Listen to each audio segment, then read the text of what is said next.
ఇప్పుడే breaking news విన్నాం.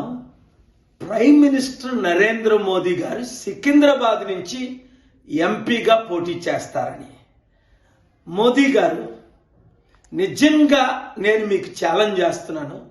సికింద్రాబాద్లో కానీ లేదా మీ అదానీ స్టీల్ ప్లాంట్ కొనాలని 8 లక్షల కోట్లది 8,000 కోట్లకి అక్కడ కానీ మీరు పోటీ చేయండి.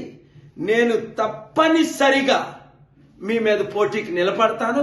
మా తెలుగు సత్తా అప్పుడు ఎన్టీఆర్ గారు ఇందిరాగాంధీకి చూపించారే, ఇప్పుడు మా తెలుగు సత్తా మీకు మీ బీజేపీకి చూపిస్తాం. 20 కోట్లు ఉద్యోగాలు ఇచ్చారని మీకు ఓట్లేయాలా? సంవత్సరానికి 1,00,000 కోట్లు కాంగ్రెస్ పార్టీ అప్పు చేస్తే మీరు నెలకి 1,00,000 కోట్లు అప్పు చేసి 130 లక్షల కోట్లు అప్పు చేశారని మీకు ఓటేయాలా? ఇచ్చిన వాగ్దానాలు ఒకటి నెరవేర్చలేనందుకు ఓట్లేయాలా? నల్లధనం తీసుకొచ్చి ప్రతి ఒక్కరికి 15 లక్షల రూపాయలు ఇస్తానని 15 రూపాయలు ఇవ్వనందుకు ఓటేయాలా? మా 2 తెలుగు రాష్ట్రాల 1,00,000 కోట్లు తీసుకెళ్లి గుజరాత్ను అభివృద్ధి చేసినందుకు ఓటేయాలా? లేదా 25 లక్షల కోట్లు రుణమాఫీ చేసిన అదానీ అంబానీ కొరకు మీకు ఓటేయాలా?